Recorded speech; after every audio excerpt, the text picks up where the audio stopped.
नमस्कार, game on में आपका स्वागत है। मैं हूं गौरव अग्रवाल। तो ऑस्ट्रेलियाई दौरे पर भारतीय टीम का बुरा हाल होने वाला है और भारतीय टीम 4 टेस्ट मैचों की सीरीज को 0-4 से गंवाने जा रही है। किसने किया है इतना बड़ा दावा और इस दावे में आखिर कितना दम और कितनी सच्चाई दिखती है, जानेंगे इस खास बुलेटिन में। साथ ही भारतीय टीम की तैयारियों पर भी हम चर्चा करेंगे। स्टूडियो में मौजूद हैं वरिष्ठ खेल पत्रकार चंद्रशेखर लूथरा जी। बहुत बहुत स्वागत है चंद्रशेखर जी। तो शुरू करते हैं गेम ऑन, लेकिन सबसे पहले नजर हेडलाइंस पर। ऑस्ट्रेलिया के महान पूर्व तेज गेंदबाज ग्लेन मैकग्रा ने की भारत के ऑस्ट्रेलिया दौरे पर व्हाइट वॉश की भविष्यवाणी। कहा, ऑस्ट्रेलियाई जमीन पर भारतीय टीम का होगा बुरा हाल।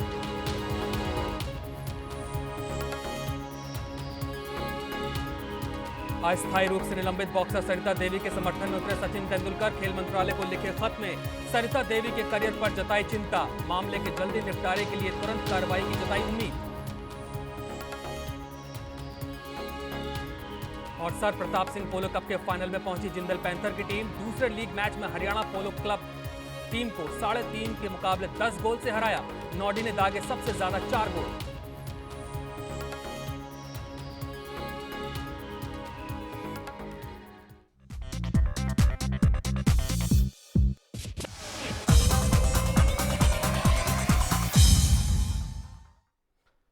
तो आखिर क्यों ग्लेन मैकग्रा को ऐसा लगता है कि भारतीय टीम ऑस्ट्रेलियाई जमीन पर ऑस्ट्रेलिया को टक्कर नहीं दे पाएगी? ऐसा क्यों लगता है कि मौजूदा ऑस्ट्रेलियाई टीम में इतना दम है कि वो भारतीय टीम का व्हाइट वॉश कर देगी? इस रिपोर्ट के जरिए जानते हैं और क्या दावे किए हैं ऑस्ट्रेलियाई दिग्गज ग्लेन मैकग्रा ने। भारत और ऑस्ट्रेलिया के बीच जब भी टेस्ट सीरीज की शुरुआत होती है, मैदान पर जंग बाद में पहले जुबानी जंग शुरू हो जाती है। इस बार भी शुरुआत विरोधी खेमे से ही हुई है। ऑस्ट्रेलिया के महान पूर्व तेज गेंदबाज ग्लेन मैकग्रा ने भारतीय टीम को खुली चुनौती दे डाली है।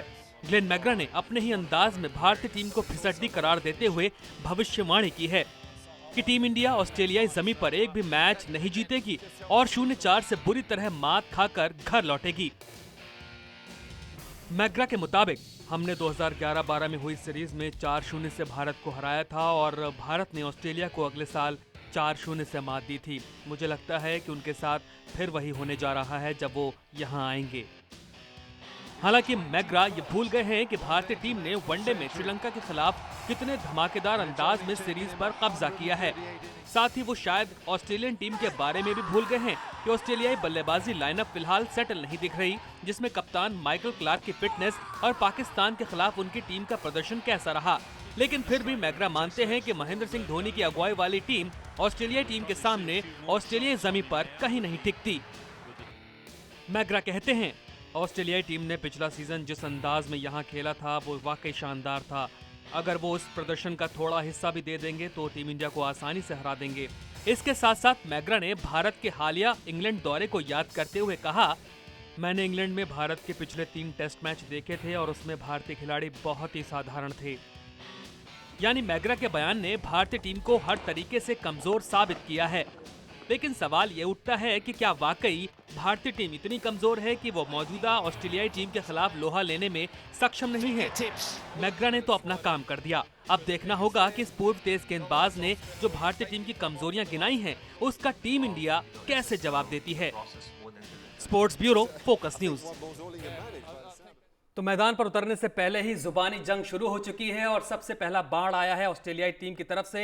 ग्लेन मैकग्रा ने कह दिया है कि व्हाइट वॉश होगा भारतीय टीम का ऑस्ट्रेलियाई जमीन पर। शेखर जी, आपको क्या लगता है कि जिस तरह की तैयारियां हैं, जिस तरह का हालिया प्रदर्शन रहा है, टीम इंडिया का फॉर्म रही है टीम इंडिया की, जाहिर तौर पर बड़े नाम तो नहीं है इस बार इस पूरी सीरीज में, लेकिन फिर भी अपनी टीम को कमतर तो नहीं आंका जा सकता। और ऑस्ट्रेलिया विकेट्स की बात रही जहां तक, वहां पर आपको क्या दिखता है कि भारतीय टीम सक्षम नहीं है क्या कि उनसे लड़े, या व्हाइट वॉश होने की पूरी तैयारी है? देखिए, पूरी टीम नहीं है। अगर आप ये कहें कि ये टीम का क्या होगा, पहली चीज़ तो ये समझिए कि नई टीम है, इनको अपना रास्ता खुद बनाना है। पहले अच्छी बातें करते हैं, इससे पहले कि मैकग्रा की बातों पे जाएं। जब नई टीम है, आपके पास नया पेस अटैक है जिसमें ईशांत को छोड़ दीजिए जो 2 दौरे पहले कर चुके हैं। धोनी भी है? नहीं, धोनी वो बैटिंग में बाद में आएंगे, बॉलिंग में जी। शमी को भी देखना है कि शमी को किस तरह से बॉल करेंगे। उन्होंने जिस तरह का आगाज़ किया था बहुत ही दमदार था, उसके बाद कमज़ोर पड़ गए जी। भुवनेश्वर कुमार को यहाँ पर स्विंग का फ़ायदा नहीं होगा क्योंकि ये बाउंसी ट्रैक्स है, यहाँ पर स्विंग का उतना ज़्यादा फ़र्क नहीं पड़ता। और रिवर्स स्विंग जो कि बहुत लेट आती है ऑस्ट्रेलियन विकेट्स पे, उसका भी थोड़ा सा डिसएडवांटेज होगा। रही बात जो सबसे ज़्यादा मुझे एक अच्छी चीज़ बॉलिंग में लग रही है, वो है हमारे जो Umesh Yadav.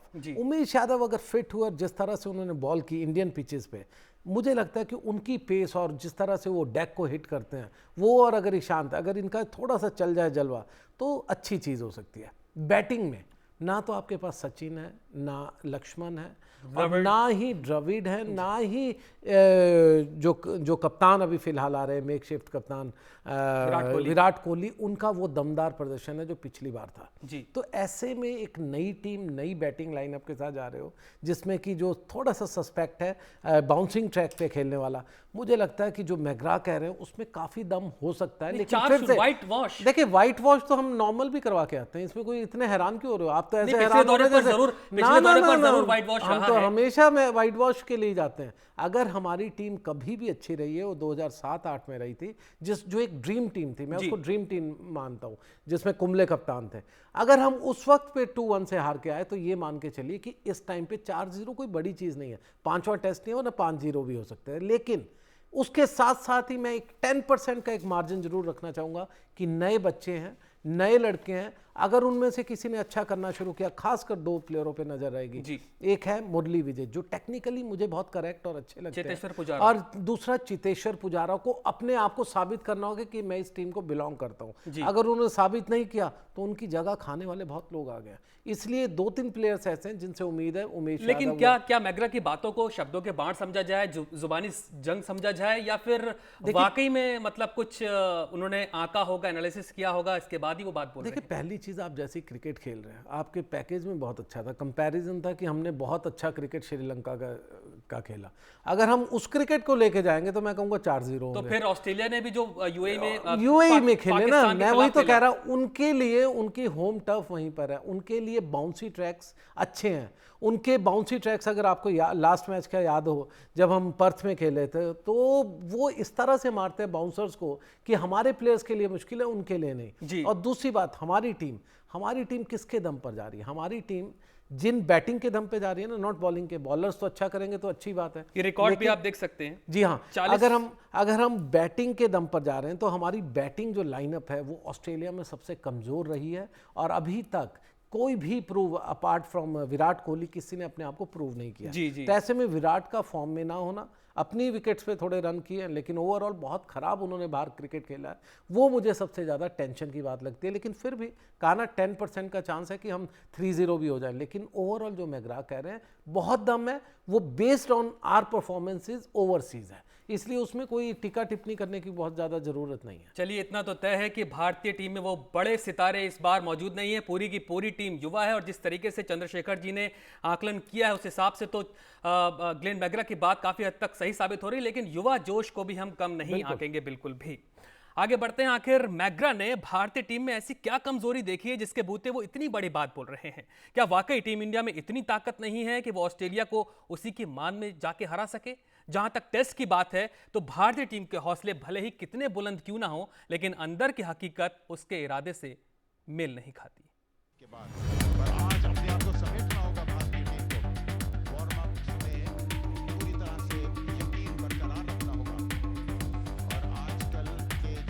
Australia test series के लिए चुनी गई 19 सदस्यों वाली भारतीय दल जोश और जज्बे से भरपूर नजर आ रही है, लेकिन इन सब के बीच कुछ ऐसी भी बातें हैं जो भारतीय टीम के खिलाफ जा सकती हैं। टीम इंडिया के सामने हर हालत में विदेशी जमीन पर जीत हासिल करने की मुश्किल चुनौती है। ऐसे में चुने गए खिलाड़ियों को कुछ खास समस्याओं का सामना करना पड़ सकता है। भारत को इसी महीने ऑस्ट्रेलिया के लंबे दौरे पर जाना है, जहां हॉस्टाइल कंडीशन में उसे 4 टेस्ट की सीरीज खेलनी है। लेकिन मुश्किल ये है कि इस लंबे और कठिन दौरे पर जा रहे उसके ज्यादातर खिलाड़ियों के पास अनुभव की कमी है। इस दल में सबसे अनुभवी खिलाड़ी कप्तान महेंद्र सिंह धोनी है। धोनी के पास 88 टेस्ट मैच का अनुभव है, लेकिन दिक्कत की बात यह है कि गाबा में 4 दिसंबर को शुरू होने वाले पहले टेस्ट मैच में माही टीम में शामिल नहीं होंगे। धोनी के बाद सबसे अनुभवी खिलाड़ी हैं ईशांत शर्मा। ईशांत के पास 58 टेस्ट मैच का अनुभव है। इसके अलावा सिर्फ विराट कोहली, उमेश यादव और रिद्धिमान साहा ऐसे खिलाड़ी हैं जिन्होंने ऑस्ट्रेलिया में टेस्ट क्रिकेट खेला है। विदेशी दौरे पर भारत की मुश्किल का आगाज ऊपर से ही शुरू होता है। इंग्लैंड दौरे पर शुरुआती 2 टेस्ट में प्रदर्शन करने के बाद सलामी बल्लेबाज मुरली विजय लगातार फ्लॉप रहे थे। वहीं उनके जोड़ीदार शिखर धवन ने इंग्लैंड में 3 टेस्ट में 20.33 की औसत से सिर्फ 122 रन बनाए थे, जिसमें 37 रन उनका सर्वश्रेष्ठ प्रदर्शन था। ये आंकड़े बताते हैं कि भारतीय ओपनिंग जोड़ी विदेश में खस्ता हाल होती है। लेकिन मुश्किल बात यह है कि ऑस्ट्रेलिया दौरे के लिए रिजर्व ओपनर के तौर पर केएल राहुल का चयन किया गया है, जिन्हें अब तक डेब्यू का इंतजार है।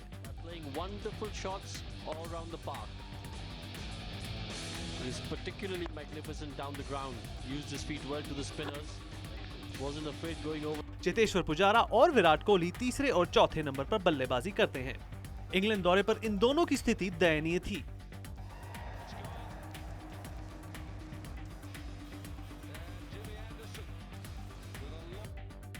पुजारा ने 5 टेस्ट में 22.20 की औसत से 222 रन बनाए थे, जबकि कोहली ने 5 मैच में 13.40 की औसत से 134 रन जोड़े थे। वहीं 2 बार वो बगैर खाता खोले पवेलियन लौट गए थे। हालांकि वनडे फॉर्मेट में विराट फॉर्म में लौट चुके हैं, लेकिन जेम्स एंडरसन की बॉल पर अपनी कमजोरी को जग जाहिर कर चुके कोहली मिचेल जॉनसन की खतरनाक गेंदों का सामना कैसे करेंगे, ये मुश्किल सवाल है। हालांकि लोअर मिडिल ऑर्डर में अजिंक्य रहाणे और धोनी का क्रीज पर आना टीम की मजबूती को बढ़ाने वाला है। लेकिन दिक्कत यह है कि पहले टेस्ट में धोनी टीम के साथ नहीं होंगे और उनकी ये कमी भारत को भारी पड़ सकती है। आर अश्विन और रविंद्र जडेजा भारत में बेहद खतरनाक नजर आते हैं, लेकिन बाहर जाते ही वो बेदम हो जाते हैं। अश्विन ने अपने 21 टेस्ट लंबे करियर में कुल 107 विकेट लिए हैं, जिनमें से 95 विकेट उन्होंने घर में लिए हैं, जबकि विदेशी जमीन पर वो सिर्फ 12 विकेट अपने नाम करने में कामयाब हुए हैं। ये विदेश में अश्विन के बेअसर रहने की ओर इशारा करता है। ऑस्ट्रेलियाई दौरे पर दूसरे स्पिनर के रूप में रविंद्र जडेजा टीम में शामिल हैं, लेकिन उनकी स्थिति भी अच्छी नजर नहीं आती। जडेजा ने इंग्लैंड दौरे पर 4 टेस्ट में 46.66 की औसत से सिर्फ 9 विकेट चटकाए थे। कमाल की बात यह है कि अनुभवी अमित मिश्रा की जगह लेग स्पिनर कर्ण शर्मा को टीम में जगह दी गई है, जिन्हें अंतर्राष्ट्रीय स्तर पर अभी खुद को साबित करना है। ऑस्ट्रेलियाई दौरे के लिए चुने गए 5 तेज गेंदबाजों में से 3 फिलहाल चोटिल हैं। मोहम्मद शमी अंगूठे की चोट से परेशान है, जबकि ईशांत शर्मा और वरुण एरन श्रीलंका वनडे सीरीज में चोटिल हुए। भुवनेश्वर कुमार को लंका के खिलाफ सीरीज में आराम दिया गया, लेकिन कयास लगाए जा रहे हैं कि उन्हें भी आराम का यह मौका इंजरी के कारण मिला है। ले देकर बचे उमेश यादव की कहानी यही है कि वो हर दूसरे तीसरे मैच में चोटिल होते रहते हैं, यानी टीम की पेस बैटरी का रिचार्ज होना आसान नहीं होने वाला। लब्बो-लुबाव ये कि खेल के हर डिपार्टमेंट में भारतीय टीम जूझती हुई दिख रही है। ऐसे में ऑस्ट्रेलिया में इस टीम से जीत की उम्मीद करना उम्मीद और हक से ज्यादा मांगने जैसा नजर आता है। Sports bureau, focus news. तो वाकई इन पॉइंट्स को देख करके मैकग्रा की बात में काफी दम दिखाई दे रहा है, लेकिन शेखर जी, कोई ऐसा एक्स फैक्टर है क्या टीम इंडिया के पास जिससे वो कम से कम 1 टेस्ट मैच, 2 टेस्ट मैच या 3 टेस्ट मैच जीत सके? देखिए, जब गोल्डन जनरेशन गई थी 2003-04 में, उस वक्त पे पहला मैच जब ब्रिस्बेन में हुआ था, उसमें 146 गांगुली ने मारे थे जी। वहाँ से सेट हो गया था कि हमारे जो आने वाले बल्लेबाज हैं उन्होंने एक दिशा दिखाई थी एज ए कप्तान, और उसके बाद बहुत अच्छा रहा। बेशक हम जीते नहीं, लेकिन उस गोल्डन जनरेशन के रहते हुए 2008 तक हम करीब बहुत आए विक्ट्रीज के। तो ऐसे में आपको किसी को सेट करना पड़ेगा, लेकिन जो प्रॉब्लम है, अगर आप इनका जो पास्ट रिकॉर्ड है as a junior, as a senior, चाहे वो शिखर धवन हो, नहीं, हमने चाहे प्रॉब्लम वो तो देख ली शेखर मैंने जी। वही मैं कहा, एक्स फैक्टर की बात कर रहा हूँ। एक्स फैक्टर अगर ऐसा देखिए X factor? एक्स फैक्टर अगर आप कहें केएल राहुल होंगे पहले मैच में उनको मौका नहीं मिलेगा। जी। पहली बात है कि आपको शायद मुरली विजय के साथ जाना होगा या शिखर धवन के साथ जाना होगा, और हो सकता है कि अजिंक्य रहाणे के साथ चांस ले सकते हैं, लेकिन मुझे मुश्किल लगता है उनको मिडल ऑर्डर में रखेंगे। ऐसे में पहले 2 मैचेस तो आपके ये निकल जाएंगे 2-0 पे, अगर इन्होंने अच्छा नहीं किया। अगर उसके बाद केएल विजय आते हैं या जिस तरह मैंने कहा ट्रम्प कार्ड जो मुझे लगता है कि मुरली विजय हो सकते हैं जी। अगर ये 2 लोग अच्छे आते हैं और रन करते हैं, विराट कोहली? तभी विराट कोहली का जिस तरह का कॉन्फिडेंस चल रहा है और जिस तरह का उनका एटीट्यूड चल रहा है, मुझे बहुत प्रॉब्लम हो रही है उससे, क्योंकि जिस तरह का वो अभी जो काम हो रहे हैं ना, वो सब कुछ वो देखिए क्रिकेट वनडे में में नहीं तो हो रहा इनका रंग ही बदल जाता है। देखिए जर्सी का रंग वनडे में तो बदलते ही- बदल जाता है। जर्सी का रंग आप बदलते टेस्ट ही- क्रिकेट और जी। जिस तरह के ऑफ फील्ड ऑन फील्ड जिस तरह के विदाउट परफॉर्मेंसेस भी जिस तरह घूम रहे हैं, जितनी कंट्रोवर्सीज में है, मुझे लगता है कि ये बहुत अच्छी कोई शुरुआत के लिए जो जाने के लिए हमारा हम बिल्कुल सेट नहीं हो रहे हैं। और सबसे बड़ी चीज़, आप जिन स्पिनर्स को लेके जा रहे हैं, ये वो स्पिनर्स हैं जो वहाँ जाके ही धराशायी हो जाएंगे। आपके पैकेज ने बहुत अच्छा दिखाया, एक्चुअली इनका रूप दिखा दिया कि इनमें से कोई भी स्पिनर वहाँ चलने वाला नहीं है। अगर आप सोचें कि करण शर्मा को खिलाकर आपको उनसे कुछ ले सकते हैं एडवांटेज, मुझे बिल्कुल डाउट लगता है। तो इसलिए स्पिनर ना होना, पेसर्स में थोड़ा इफ्स एंड बट्स होना, लेकिन फिर भी 3-4 ऐसे प्लेयर हैं हमारे पास जिस तरह मैंने बात की, अगर वो अच्छा किए तो हो सकता है हम 3-0 या 3-1 से आए, लेकिन मुझे बहुत मुश्किल लग रहा है। चलिए, तो 4 तारीख से ये सीरीज शुरू हो रही है और 4 टेस्ट मैचों की ये सीरीज है। पहला टेस्ट ब्रिस्बेन में खेला जाएगा। आगे बढ़ते हैं। अस्थायी रूप से निलंबित मुक्केबाज सरिता देवी को बल्लेबाजी के बादशाह सचिन तेंदुलकर का समर्थन मिला है, जिन्होंने खेल मंत्री को लिखे पत्र में इस अनुभवी मुक्केबाज का साथ देने का आग्रह किया है ताकि उसका करियर बीच में ही खत्म ना हो सके। तेंदुलकर ने खेल मंत्री सर्बानंद सोनोवाल को 15 नवंबर को लिखे पत्र में कहा है कि वो इन रिपोर्टों से परेशान है कि सरिता पर प्रतिबंध लग सकता है। सचिन के मुताबिक मणिपुर के इस मुक्केबाज को उच्च स्तर की प्रतियोगिताओं में भाग लेने की अनुमति मिलनी चाहिए, क्योंकि उन्होंने अपने व्यवहार के लिए पहले ही माफी मांग ली है। सचिन का कहना है कि मुझे पूरा विश्वास है कि इस मामले पर मंत्रालय तुरंत गौर फरमाएगा और जरूर कोई कार्रवाई होगी। तो ये सचिन तेंदुलकर की सबसे बड़ी बात यह है कि दूसरे खेलों के भी खिलाड़ियों के लिए उनके मन में बहुत चिंता रहती है, फिक्र रहती है, जिस तरीके से सरिता देवी का ये मैटर सामने आया। काफ़ी आप इमोशनल हो जाते हैं। इनको पहले ये बोलिए कि पहले बहुत सी क्रिकेट में ऐसी प्रॉब्लम्स है जिसके बारे में बात कीजिए। और दूसरी बात, जिस दिन ये सेट हुआ था, जिस दिन सरिता देवी ने प्रोटेस्ट किया था, हम भी इंचॉन में थे, उस दिन बिल्कुल क्लैरिटी थी कि ये लास्ट बाउट सरिता की होगी। उसके बाद क्यों माफी मांगने का प्रकरण चल रहा है, क्यों बचाने का चल रहा है, मुझे समझ नहीं आई। आएबा ना सचिन की बातों पे आएगी, ना आपके ना मेरे, बल्कि सचिन जी को शायद क्रिकेट की सफाई के लिए थोड़ा सामने निकल कर आना चाहिए, जिस तरह सुनील गावस्कर कल निकल कर आए। चलिए फिलहाल आगे बढ़ते हैं। सर प्रताप सिंह पोलो कप में जिंदल पैंथर की टीम ने अपने दूसरे लीग मैच में हरियाणा पोलो क्लब की टीम को भारी अंतर से हरा दिया। जिंदल पैंथर की तरफ से सबसे ज्यादा 4 गोल युवा खिलाड़ी नॉडी ने दागे। इस जीत के साथ ही जिंदल पैंथर की टीम ने सर प्रताप सिंह पोलो कप के फाइनल में अपनी जगह पक्की कर ली है।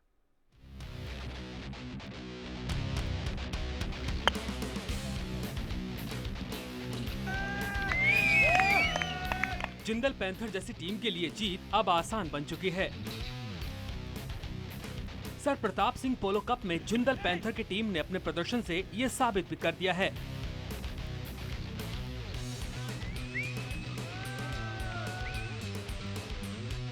अपने दूसरे लीग मैच में जिंदल पैंथर टीम का मुकाबला था हरियाणा पोलो क्लब से। मुकाबले से पहले ही दोनों टीमों के सामने लक्ष्य सिर्फ एक था, जीत, जिसके लिए दोनों टीमों ने मैदान में धमाकेदार शुरुआत की। हरियाणा पोलो क्लब को वरीयता के हिसाब से पहले ही 1.5 गोल का फायदा था, जिसने हरियाणा की टीम को पहले से ही भरोसे से लबरेज कर दिया था। लेकिन मैच शुरू होने के चंद मिनटों में ही ये बढ़त लगभग बराबर तब हो गई जब जेपी क्लार्किन ने शानदार गोल दागा।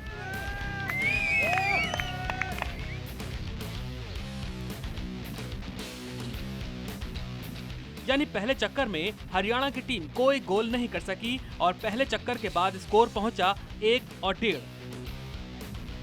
दूसरे चक्कर में भी जिंदल पैंथर की टीम ही हरियाणा पोलो क्लब पर हावी दिखाई दी।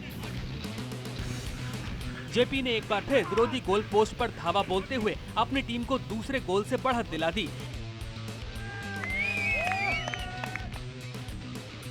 इसके बाद जिंदल पैंथर की टीम के युवा खिलाड़ी नॉडी ने तीसरा गोल दागा। इस गोल के साथ ही स्कोर 3 और 1.5 हो गया। यानी दूसरे चक्कर के बाद जिंदल पैंथर की टीम हरियाणा पोलो क्लब पर दोगुनी बढ़त हासिल कर चुकी थी।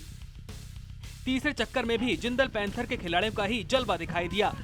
नवीन जिंदल की अगुवाई वाली जिंदल पैंथर की टीम ने तीसरे चक्कर में फिर हमला बोला। इस बार गोल सिमरन शेरगिल और कप्तान नवीन जिंदल के स्टिक से निकले।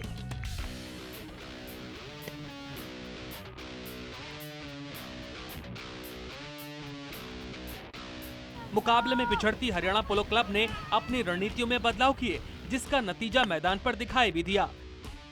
कनाल बंधुओं ने तीसरे चक्कर में बैक टू बैक गोल कर अपनी टीम के स्कोर को 3.5 गोल तक पहुंचा दिया। लेकिन जिंदल पैंथर के युवा नॉडी ने तीसरे चक्कर का खेल खत्म होने से पहले ही शानदार 2 गोल दाग दिए और तीसरे चक्कर के बाद स्कोर 7.5 हो गया। आखिरी चक्कर में हरियाणा की टीम जिंदल पैंथर से पार नहीं पा सकी।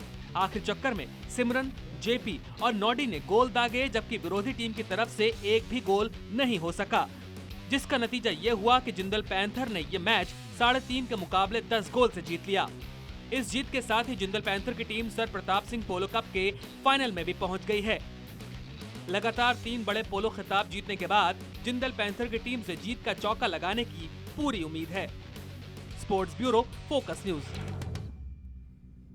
और जिंदल पैंथर टीम की जीत पर टीम के कप्तान नवीन जिंदल काफी खुश दिखाई दिए। टीम की शानदार जीत और फाइनल में पहुंचने पर क्या कहा नवीन जिंदल ने, ये जाना हमारी संवाददाता रिया बामनियाल ने। अब मेरे साथ है जिंदल पैंथर के कप्तान Naveen Jindal ji. Congratulations once again. अब तो मैं थक गई कंग्रेचुलेट कर करके आपको। थैंक यू, लेकिन अभी हम लोग नहीं थके हैं। अभी हम लोगों को ये मैच भी जीतना है, उसके बाद 1-2 टूर्नामेंट और भी हैं। और 20 साल से मैं लगा हुआ हूँ कि हम अच्छी टीम बना करके और अच्छा पोलो का स्तर भी ऊंचा करें और अच्छा खेलें। तो मैं समझता हूँ कि अब सारी चीज़ें जो है एक साथ आ रही हैं। आज के मैच के बारे में बात करते हैं। एचपीसी के साथ था आपका मैच, उनके खेल के बारे में क्या कहेंगे आप? पहले देखिए, एचपीसी ने शुरुआत अच्छी की और लेकिन जो है अंत तक दूसरे चक्कर के बाद हम लोग 2.5 गोल से जीत रहे थे। तीसरे चक्कर में हम लोग जो है 4 गोल से फिर हम जीत रहे थे। तो फिर मैं समझता हूँ कि उनको जो है स्पष्ट हो गया चौथे चक्कर तक कि जो फासला जो है वो बहुत बढ़ चुका था और फिर अंत में हम लोग 10-3.5 से जीते। तो मैं समझता हूँ कि आखिरी में जाकर के जो है हमारी टीम का तालमेल बहुत अच्छा था और मैं समझता हूँ कि उन्होंने जो है उम्मीद छोड़ दी थी कि उनका कोई चांस है। हालांकि उनको लीड भी मिली थी। 1.5 गोल का उनको पहले से दिया गया था स्कोर बोर्ड में। ये लॉजिक बताइए, ये कैसे हुआ? ये हैंडीकैप के हिसाब से जी, ये हैंडीकैप के हिसाब से होता है। जैसे ये सर प्रताप कप जो है ये 14 गोल का टूर्नामेंट है। 14 गोल का टूर्नामेंट का मतलब है कि जो 4 खिलाड़ी हैं उनका हर प्लेयर की एक रेटिंग होती है। जैसे मेरी रेटिंग है 0। आप देखें कि -2 से लेके कोई आदमी शुरुआत करता है तो उसका -2 होता है और जो दुनिया में जो सबसे अच्छे खिलाड़ी हैं उनका 10 गोल होता है। तो -2 से लेके 10 गोल तक की रेंज है। तो उसमें मेरा पहले हैंडीकैप 2 गोल होता था, लेकिन अब क्योंकि मैं कम खेलता हूँ मेरा हैंडीकैप अभी 0 है।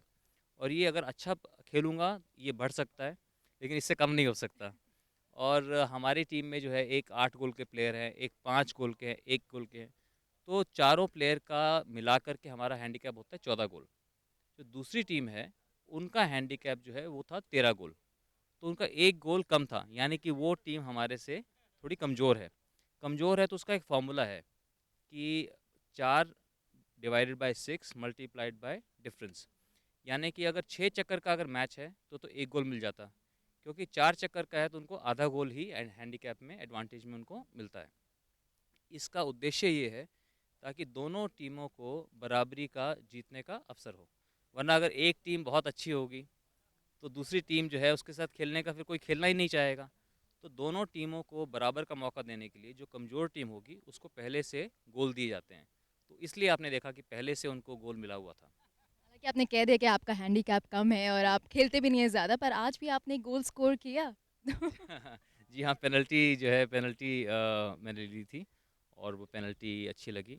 और अब जैसे अब काफ़ी दिन हो गए, 1 महीने से जैसे मैं खेल रहा हूँ, तो अब धीरे-धीरे जो है गेम इम्प्रूव हो रहा है और घुड़सवारी भी अच्छी हो रही है और बॉल से जो आई बॉल कोऑर्डिनेशन होता है वो भी इम्प्रूव हो रहा है। एक और मुझे बात बताइए नवीन जी कि इतनी लिमिटेड टीम्स है दिल्ली में, तो आप उनके साथ you and up playing with them again and again. ऐसे में उनकी स्ट्रैटेजी, उनके खेल का आंकलन लगाना आसान हो जाता है बाद में? देखिए इस टूर्नामेंट में 6 टीमें हैं और अपने आप कहीं भी देखेंगे कि इतने हाई लेवल पोलो में दुनिया में कहीं पर भी इससे ज़्यादा टीम्स नहीं होती। लोअर गोल में यहाँ पर भी 10-10 कभी-कभी 12-12 टीम्स भी होती हैं। तो यहाँ पर भी 6 टीमें हैं, तो 6 टीमें काफ़ी अच्छा कॉम्पिटिशन है और जो मोस्टली जो टीम्स हैं सभी बहुत अच्छी टीम्स हैं। तो इस बार आज हो सकता है आज हम लोग कुछ अच्छा खेले और बाद में वो कुछ कम अच्छा खेले।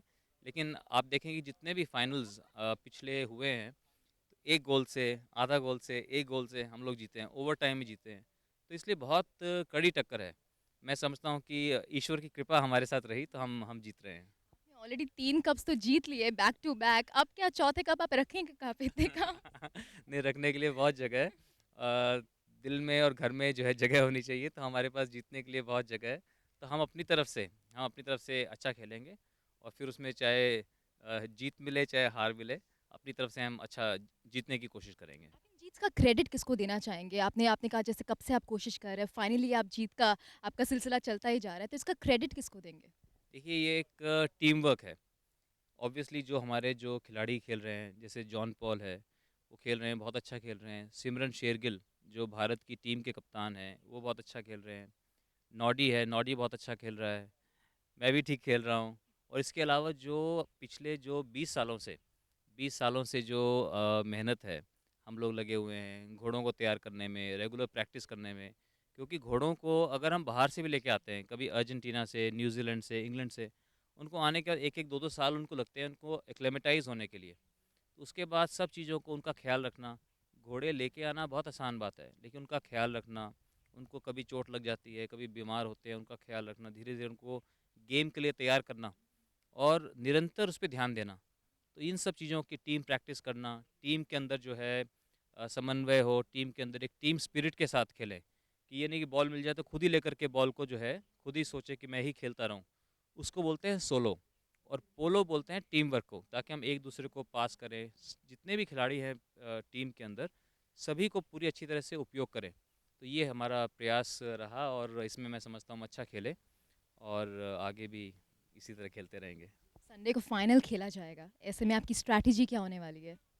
हमारी स्ट्रैटेजी ये होगी कि हम ज़्यादा से ज़्यादा गोल करें और मैच को जीतें। शुक्रिया नवीन जी हमसे बात करने के लिए, congratulations once again and good luck for the next game. Thank you so much.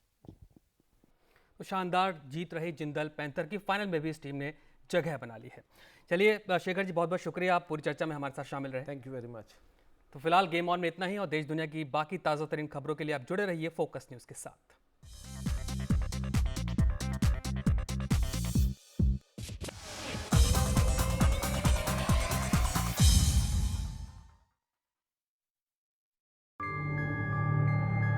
क्यों हुई अमेरिकी